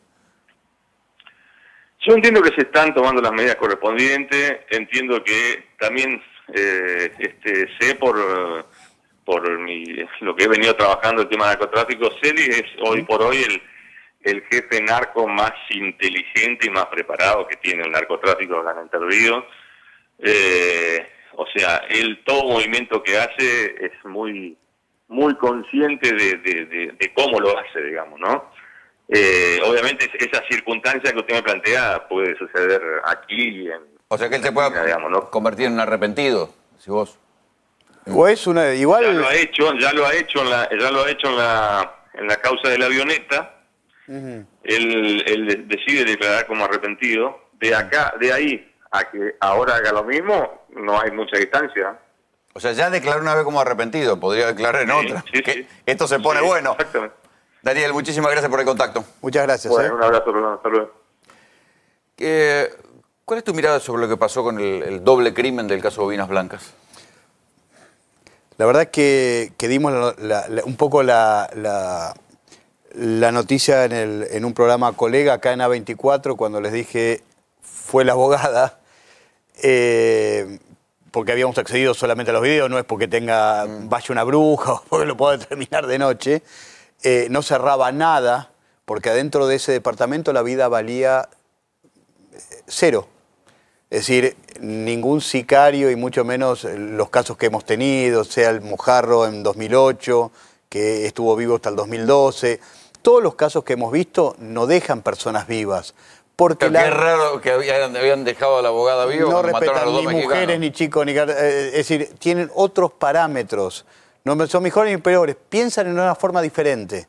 Es decir, no entran de esa manera, no dejan una señora viva, obviamente no hace que la mujer participe en cómo enlazan las manos improvisando, porque improvisaron 2 cartulinas, yo no sé si para vieron, atarle las manos, sí. En realidad las manos estaban puestas de esta manera, tenían una cartulina y sobre esa cartulina una suerte de cinta para embalar transparente, esas que son o marrones o transparentes. El primer relato de esta abogada Bonano, que era un 34 millones, una chica de 28 años, muy jovencita, dice que le tocan la puerta, que abre la puerta y que la llevan a una habitación. La segunda versión ya era remixada, dice que en realidad ella estuvo en el momento de los incidentes. Después dice que ella participó a punta de pistola. Matándolos. Sí. Lo que sí sabemos es, número 1, esta joven chica recibida había viajado efectivamente a México, sí. Que viajó un lunes a la noche, que no es habitual porque los paquetes turísticos uno sabe qué día empiezan y qué día terminan, sobre todo si es que van a la zona de Cancún. Vía Perú, llega a Cancún con un viaje que lo financia desde afuera. En Cancún hay narcos, deduzco. Sí, claramente, en Cancún tenés los templarios, tenés los zetas y tenés, digamos, que ahora se acaban de matar entre ellos y ahora se están disputando entre un arquitecto... ¿Y esto de Bobinas Blancas, a qué cartel correspondían, se sabe?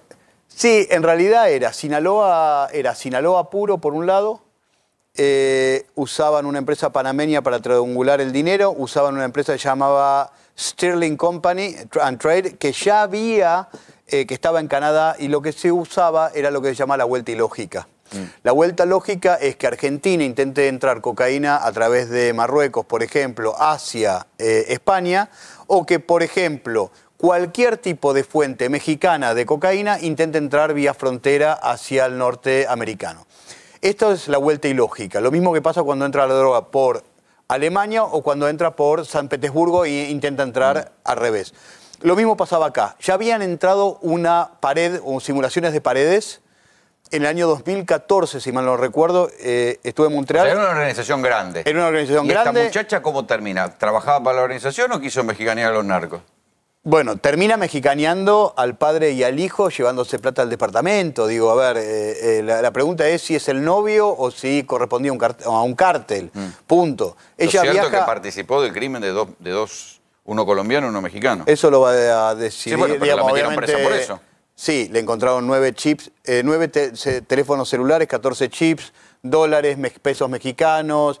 Obviamente todas cifras redondas que me llaman un poco la atención, pero bueno, no importa. Marcelo, gracias por venir. No, por favor, hasta luego. Aquí lo tengo listo en otra mesa, Felipe Solá, enseguida voy con él.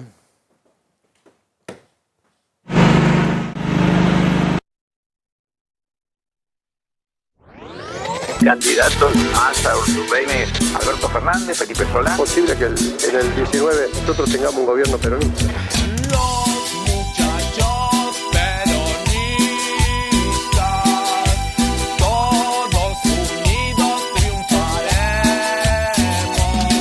Tenemos muy buenos candidatos que tendrán que ir a las PASO y que la gente lo elija. Hace 30 años, después de la elección de Menos Cafiero, que no hay una elección. ¿El peronismo tiene candidato, Aníbal? Sí, claro. ¿Quién, por ejemplo? ¿Quién? Montones de los que estamos... Por ejemplo, me nombrás alguno. Mira, Cristina, no le podés quitar. No, te digo. No le podés negar hasta toque de aristocracia, fue vicepresidente. Pero tenés el Chivo Rossi, tenés a Coqui Capitanis por nosotros. Tenés a Alberto Fernández, tenés Felipe Solá, tenés a Alberto Rodríguez Sá, tenés un montón de compañeros que otros que a lo mejor todavía no salieron a trotar y que están en condiciones de hacer una discusión. Vos ya tenés 2 candidatos a presidente en Argentina. ¿Ya hay 2 candidatos? Ya hay 3. Por el peronismo perdonable, en conjunto con gobernadores, legisladores, lo tenés a Urtubey. Pará, ¿lo anoto Urtubey? Anotar a Urtubey. Lo anoto a Urtubey. A Urtubey, te digo para más o menos. Sí, Urtubey va a jugar. Urtubey creo que es el que no tiene reelección y creo que va a ir Urtubey. Dale. El kirchnerismo, y ahora te voy a dar más o menos una primicia, su candidato va a ser el Chivo Rossi de tu provincia. La construcción política de la oposición sin Cristina pertenece al terreno de la fantasía política, porque es imposible pensar la construcción política de la oposición sin su dirigente más importante, que es Cristina Fernández de Kirchner. Nosotros queremos organizar una estructura política que nos lleve hacia una interna donde el peronismo tenga de candidatos a Massa, a Urtubey, a De la Sota. Son las opciones que hoy vemos. Construir, obviamente, en el camino de la unidad, pero no la unidad para ganar una elección, la unidad para construir un proyecto, ¿no? Y eso creo que tenemos inclusive una deuda. Nosotros tenemos que volver a construir un proyecto nacional que incluya a todos los argentinos, con los mismos ideales que hemos tenido siempre, pero con ideas nuevas. El mundo ha cambiado mucho y nosotros tenemos que adecuarnos a ese nuevo mundo. Me tengo mucha fe porque yo creo que todos se van a encolunar y van a entender que es posible que en el 19 nosotros tengamos un gobierno peronista.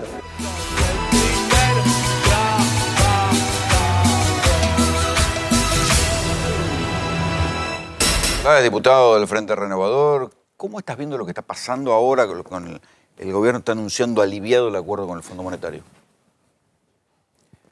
El Fondo Monetario está para que no entres en default.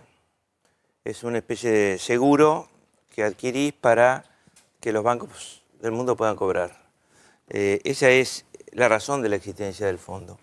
Ahora, el fondo en general no viene a venderte plata como un banco, lo que viene es a venderte un vínculo, ¿no es cierto?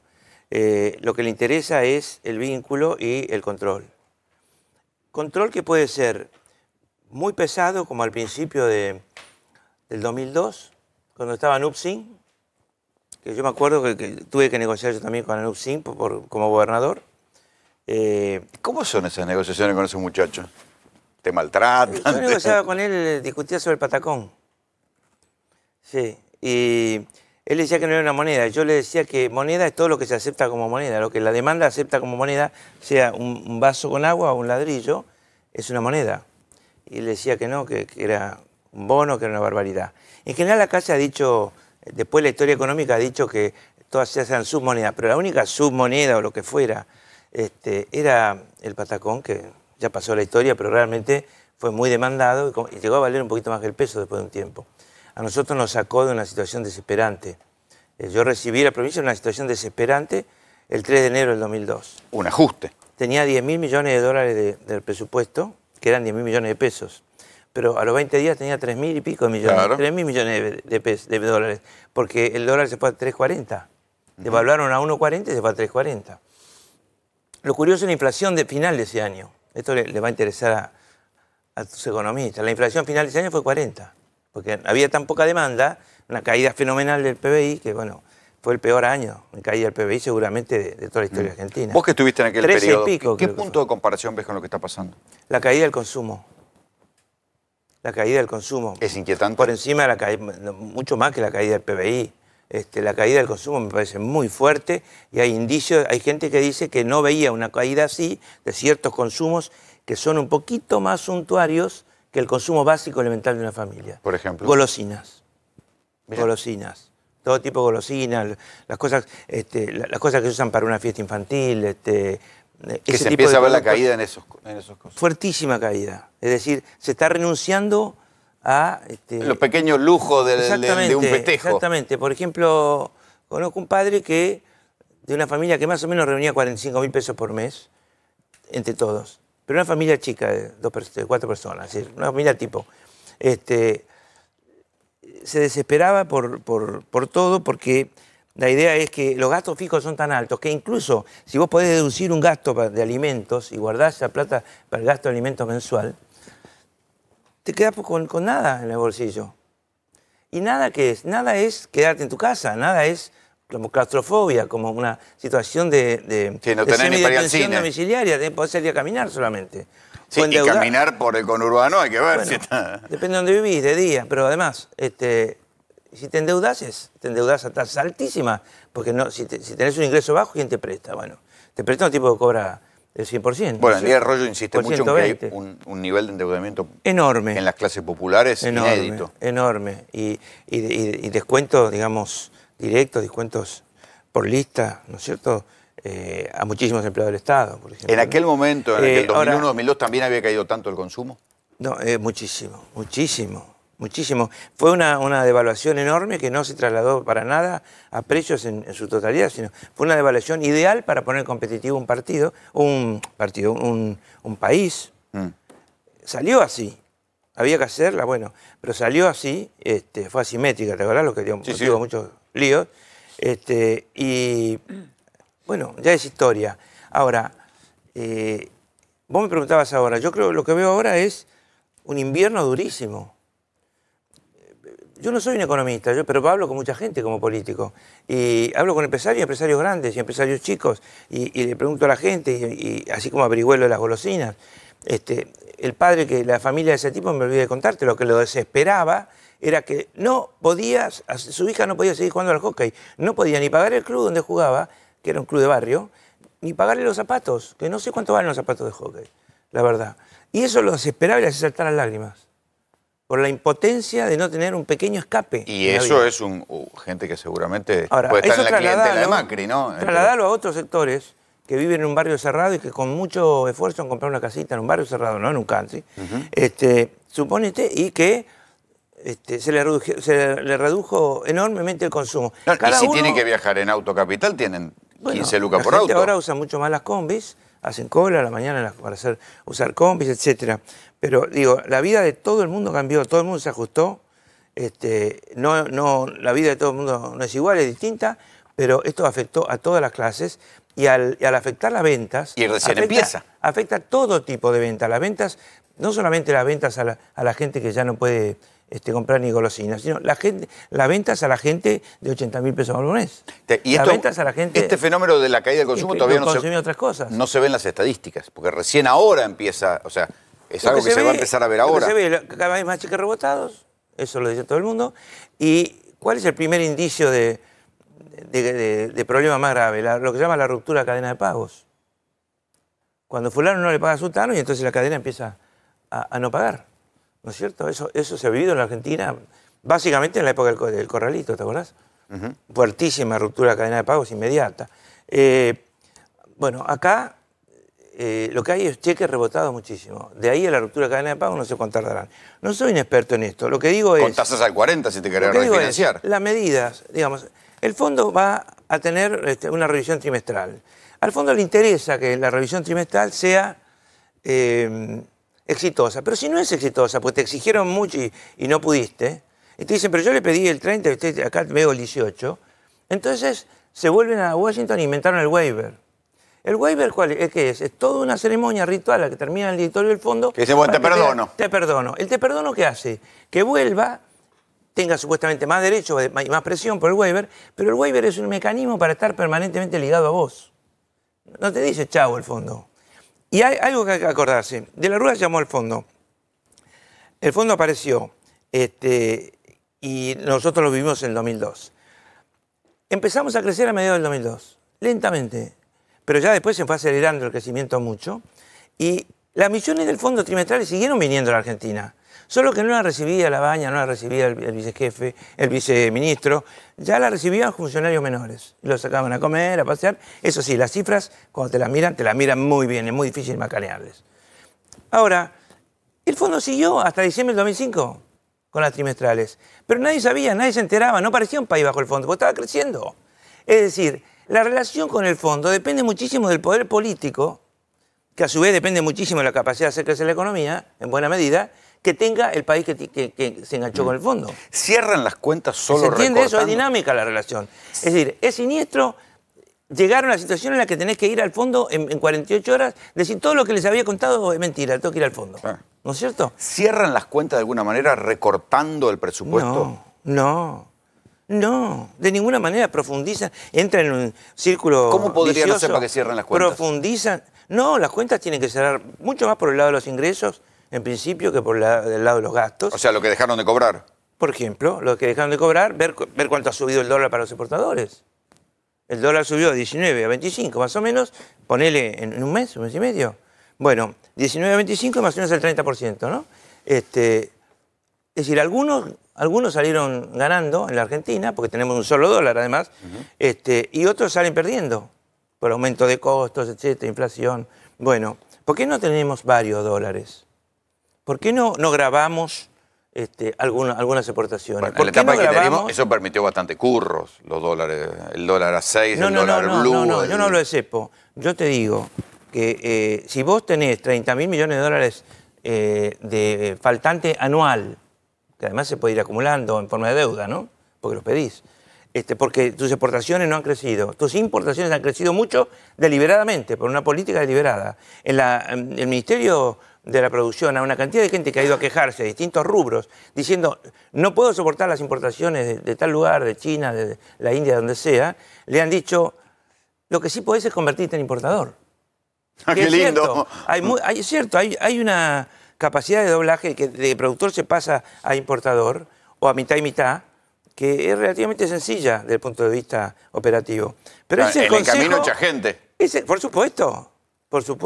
Es el consejo que suele dar el ministro de la Producción. Así me lo han dicho muchos. Sí, Néstor. Sí, el diagnóstico es más o menos parecido, lo hizo recién Sicari, lo hizo también Palazzo, el suyo también es más o menos parecido. La pregunta es, si este no es el camino, ¿el gobierno que tiene una tendencia suicida, autodestructiva? Si están marcando que lo que viene es una mayor depresión del sistema de consumo, de los puestos de trabajo, mayor inflación, dólar alto, ¿por qué lo hacen? Por los porqués los tengo que imaginar.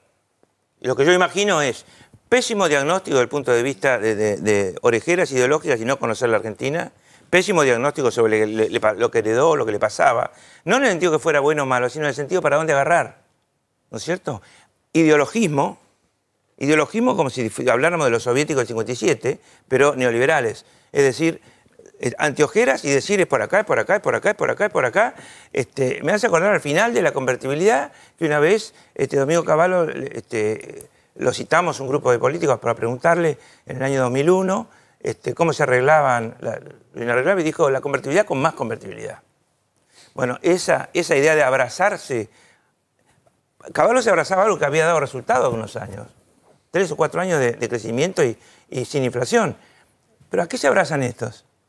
Se abrazan a la caída, a que el PBI por habitante sigue cayendo fenomenalmente desde hace mucho y mucho más con ellos, lo aceleraron.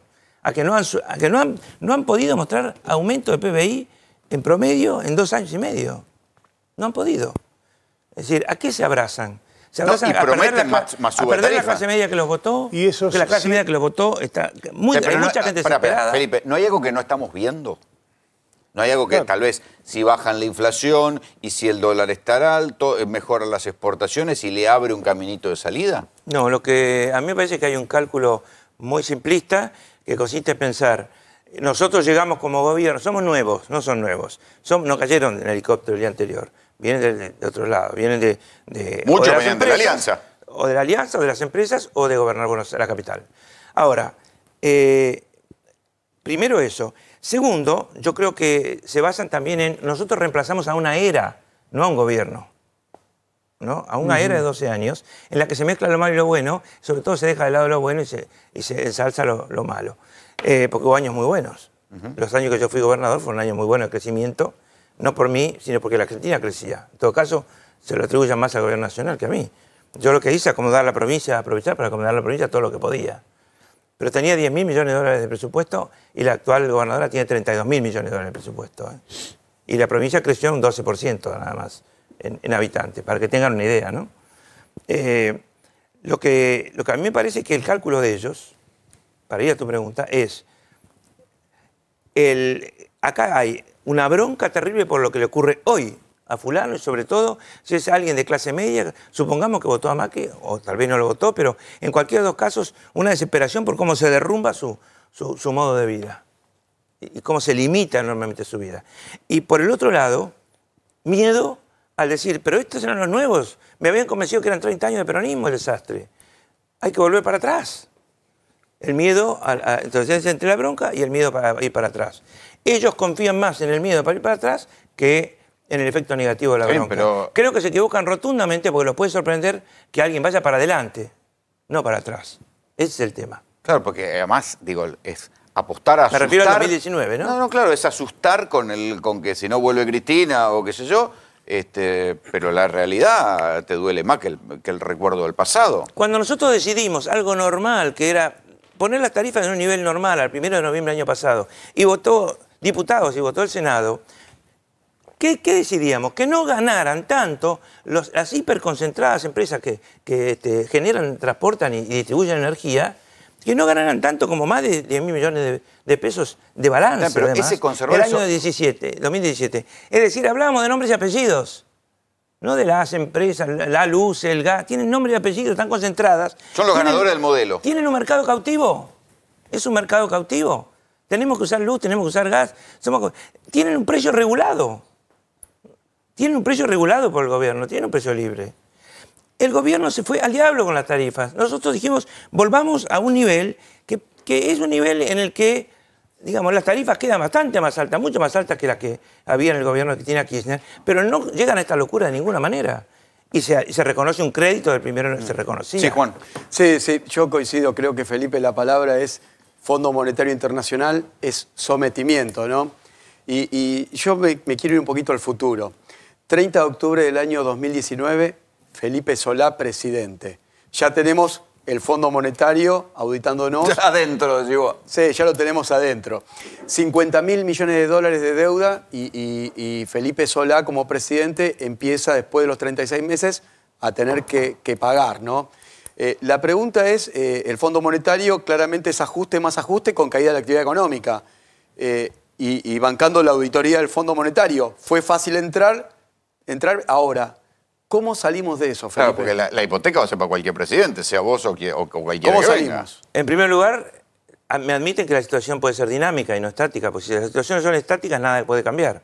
Claro. En segundo lugar, si vos apostás a la economía real, si vos apostás al mercado externo, si vos paciente y prudentemente vas apostando a eso y vas haciendo acuerdos de largo plazo por sector de la vida argentina.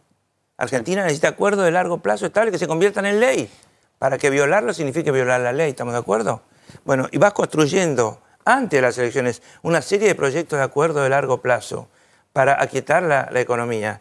Y lográs después un poder político mínimo que te permita empezar a hacer esos acuerdos de largo plazo, y la situación resulta positiva, en el primer momento, cambia la relación con el fondo y con los... ¿Cuál es el primer deseo del acreedor? El primer deseo del acreedor, que viva el deudor. Que el deudor esté vivo y le siga pagando. No conozco acreedor que quiera matar al deudor. Quiere que le vaya bien, que crezca, etc. Entonces, sobre la base de eso, es de la manera que hay que moverse. ¿O cómo se movió Kirchner cuando redujo enormemente la deuda en marzo del 2005? ¿Cómo se movió? Porque venía creciendo la Argentina, entonces por eso aceptaron condiciones, esas condiciones. Fueron realistas también los acreedores. Pero porque venía creciendo la Argentina. Si vos venís para abajo, para abajo, para abajo, va a ser cada vez peor la condición que te van a poner. Felipe, gracias por venir. Gracias a ustedes. Nosotros nos vamos, pero antes le queremos agradecer a la gente de Los Panqueques de Hernán que nos manda comida para cuando las noches se hacen largas. Nos vamos, esto fue GPS. Chau.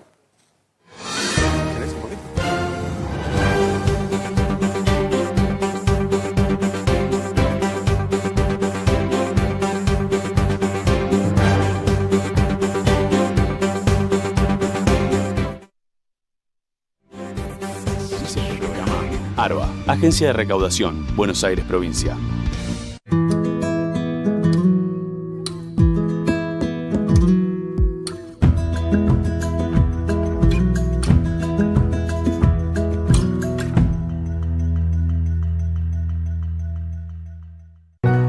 En la provincia, 30 guardias de hospitales públicos ya están renovadas y equipadas y seguimos trabajando para terminarlas a todas. Si querés saber más,